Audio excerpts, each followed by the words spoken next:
The water submits entirely to the knife's cut, closing up seamlessly wherever the blade has passed. Despite your forceful attempts, you can never inflict a wound.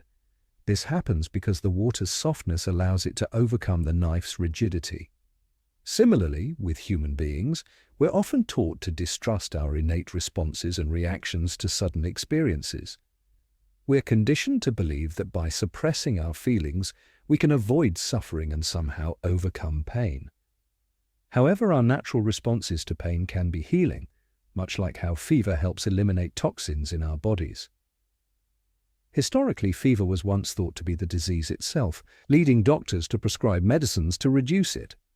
Unfortunately, this sometimes worsened the patient's condition by eliminating the body's natural defense.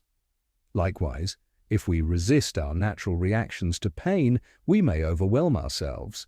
Just as a steel bridge must sway to remain stable, so must we allow ourselves some flexibility. For instance, the Empire State Building's sway contributes to its stability.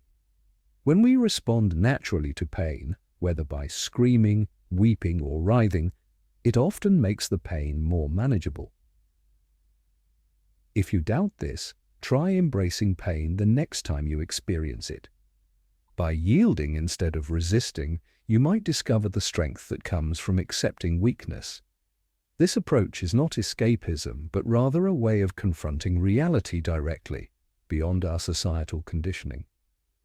By focusing on the present moment, free from unnecessary fears and anxieties, we reduce the total pain and prevent it from escalating. Consider the fear of undergoing surgery.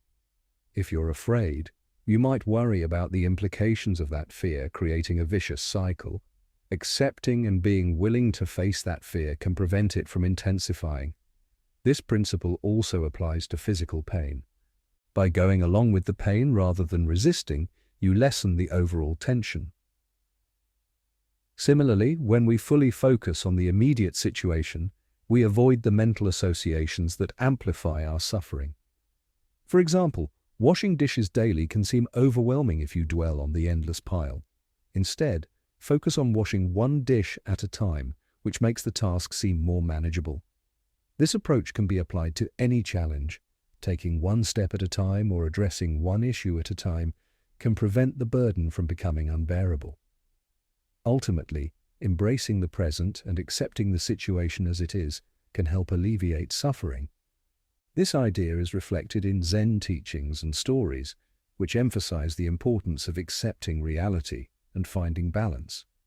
Even the most enlightened individuals retain a touch of humanity, recognizing that complete detachment is not practical or desirable. This balance between detachment and engagement is essential to living fully and being human.